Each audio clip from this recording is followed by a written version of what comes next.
Wait చేశాం. కానీ బాధ కలిగే అంశం ఏంటంటే ఇప్పటి వరకు ఒక్క అడుగు ముందుకు బల్లే. There is no direction. దాదాపు 10 ఏజెన్సీలు ఉన్నారు.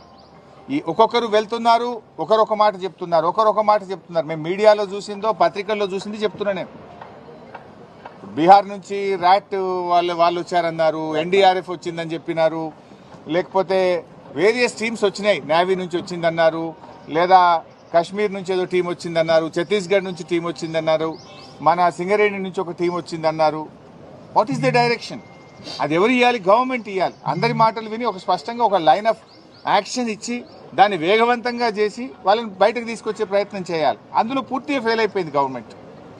బాధ కలిగే అంశం ఏంటంటే మీ ఫెయిల్యూర్ను కప్పిపుచ్చుకోవడానికి చిల్లర మాటలు మాట్లాడుతున్నారు.